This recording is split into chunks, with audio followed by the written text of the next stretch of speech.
Գործողությանը մասնակցելու է Հայկ Մելիքյանի մայրը, Նաիրա Մելիքյանը, որի լուսավոր զավակից մի ոսկոր են սրանք տվել այդ մորը և հնարավորություն չեն տվել իրենց զավակին թաղել իր հայրենիքում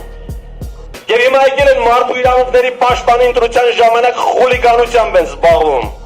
մտածելով թե մենք տեղի պիտի տանք իրենց խուլիգանությանը։ Ես չեմ արձագանքելու այդ վարքագծին նրանց,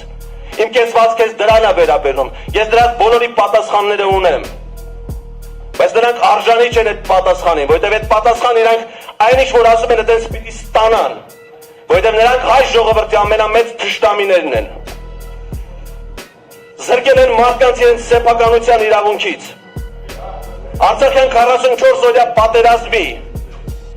Միայն ապաշտպանության բանակի նյութական կորուստը կազմում է ավելի քան 5 միլիարդ դոլար։ Միայն քաղաքացիների նյութական կորուստը համայնքների, կազմակերպությունների, պետության, քաղաքացիական կորուստը օբյեկտների կազմում ավելի քան 10 միլիարդ դոլար։ Ահա ինչ են պատճառել սրանք մեր ժողովրդին։ Եվ միայն կենսաբանական մեծամասնության սկզբունքով, ուժով, սպառնալիքով, վիրավորանքով են փորձում լուծել իրենց խնդիրները։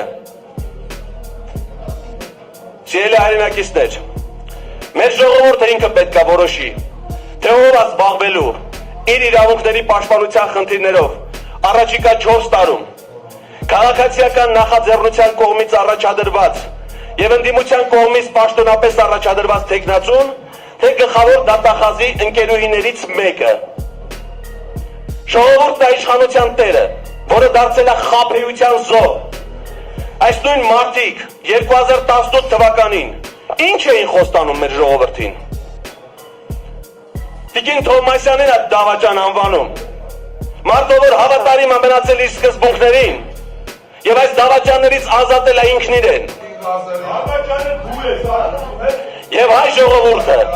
իր վճռական կամքով ընտրելու է իր իրավունքները պաշտպանող սահմանադրական պաշտոնյային եւ ստանալու է